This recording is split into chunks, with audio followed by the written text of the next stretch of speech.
My name is Kathy. I'm a 33-year-old single woman who works as a freelance web designer. My job only requires a laptop, so I work from home at my own pace. Life was going smoothly until my parents disrupted it.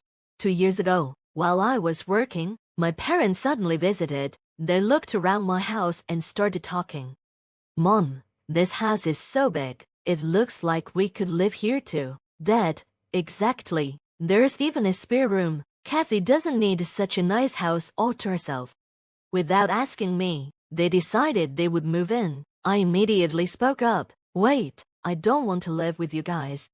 Dad turned red with anger and shouted, "This house was originally your uncle's, but you took it over for yourself. We're moving in this weekend, and that's final." The house belonged to my uncle, who was very fond of me. He let me live there, and even told me I could use it as I pleased. The title was still under his name. My parents' old house had fallen into disrepair and needed expensive renovations they couldn't afford, so they sold their house and decided to move into mine without even asking for my consent. I didn't want to leave them homeless, so I reluctantly let them move in, but from the moment they arrived, things went downhill. My parents constantly criticized me. "Mom, Kathy, you're over 30. When will you get married?" Me, "I'm happy focusing on my work right now." "Dad, keep saying that, and you stay single forever. Learn something from your sister." I replied, "Her marriage isn't going that well, is it? I'm fine with how I live." That's when Mom butted in. "Don't talk badly about your sister. At least she's married and works for a company. All you do is play on your computer. Are you even making money legally?" This accusation made me furious. I'm earning a decent living doing legitimate work. But they dismissed me, calling me the opposite of my sister. My parents always compared me to my sister, Sandy. Sure, Sandy worked for a company, but it was just a temporary office job. I didn't look down on temps, but I earned far more than she did. Still, my parents' constant criticism hurt, especially since they didn't seem to understand my work-from-home career. One evening, as I was making dinner for my Everardo parents, the doorbell rang. To my surprise, it was Sandy, carrying a mountain of luggage. "Sandy, what's going on?" I asked. "Long time no see, Kathy. This is Sutton, but I'll be living here from now on," she replied casually. "Ah, living here? Since when?" I stammered, completely confused. "Oh, didn't Mom and Dad tell you? I got divorced," she said matter-of-factly.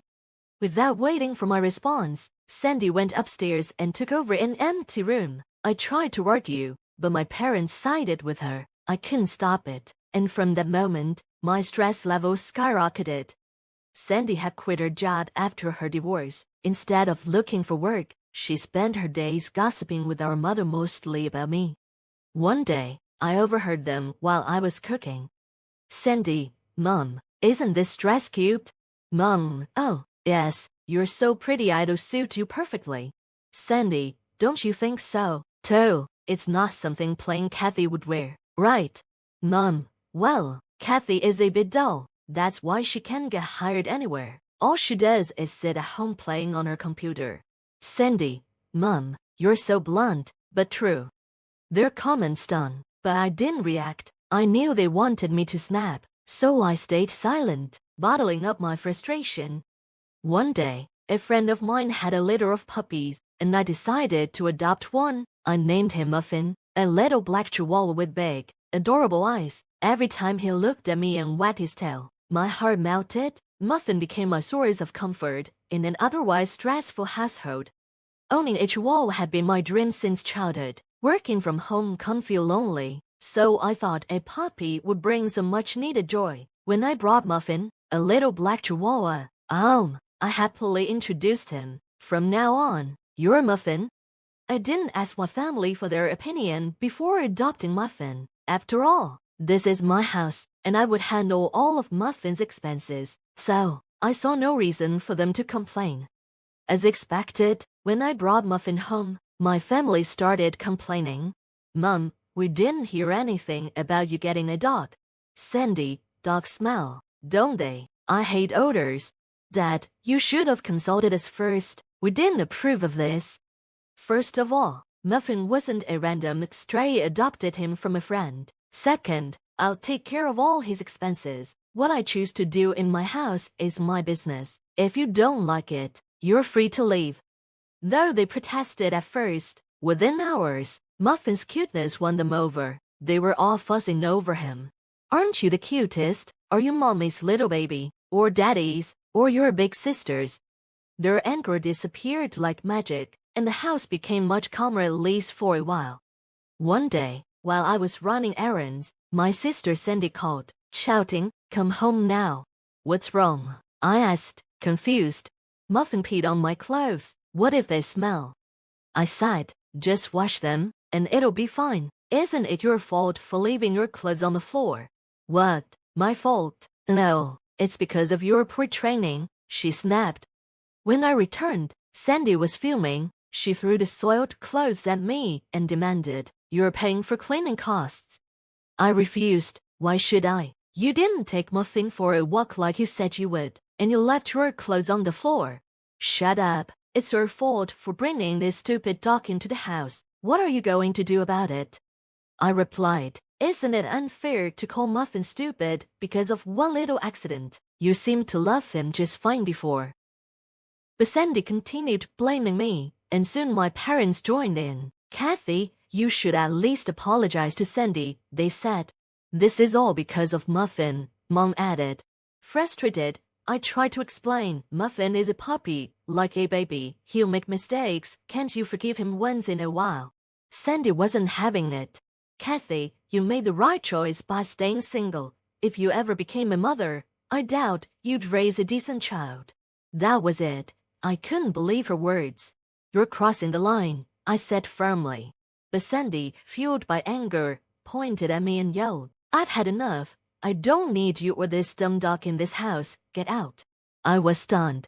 "What? You heard me. Get out. We don't need a freeloading, home-working loser here." When my sister called me a home-working freeloader, I couldn't believe it. Who did she think was paying for all the household expenses? It was me. As I stood there, stunned, my parents joined in. "That's right, Kathy. Leave this house. Your presence makes us miserable. You're a jinx." Hearing them chant "Get out" over and over, my patience finally snapped. "That's it. I've had enough," I shouted.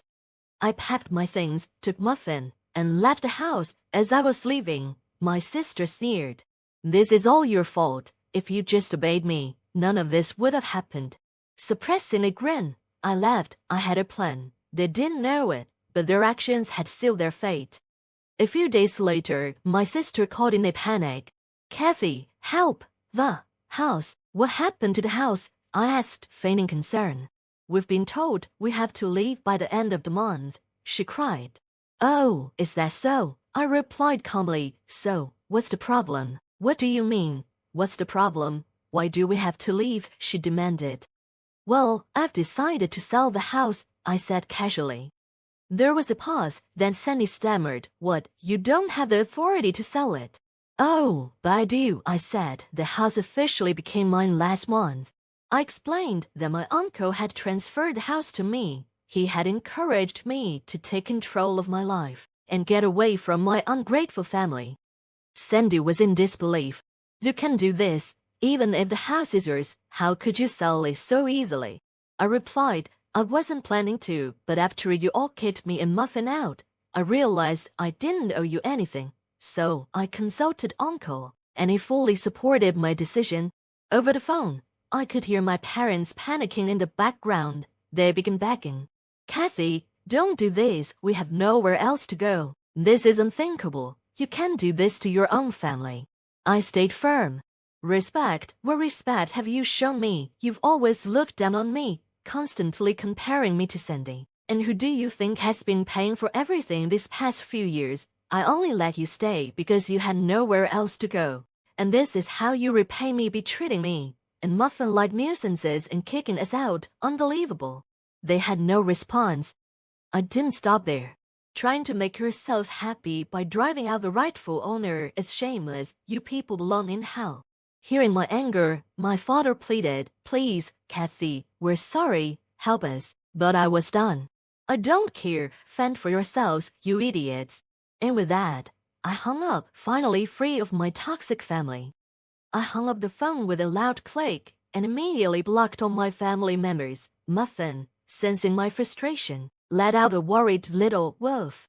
I picked him up and held him close. I'm sorry for shouting, Muffin. It's all okay now. I'll protect you from now on. I was so relieved to have taken Muffin away from that toxic environment where they treated him poorly.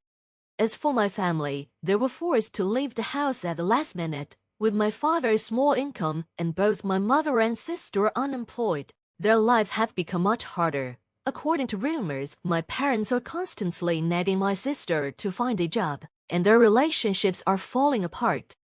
I don't care how they're living now, but it's clear their quality of life has plummeted since I left. It's true I reap what you sow. They got what they deserved.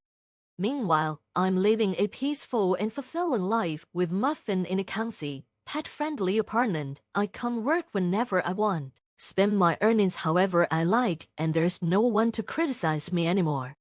Muffin, let's go to the dog park today, I said cheerfully. Wolf Muffin wagged his tail happily. He seemed so much livelier now that we're free from all the noise and drama. I'm determined to protect Muffin and make sure our life stays as peaceful and happy as it is now.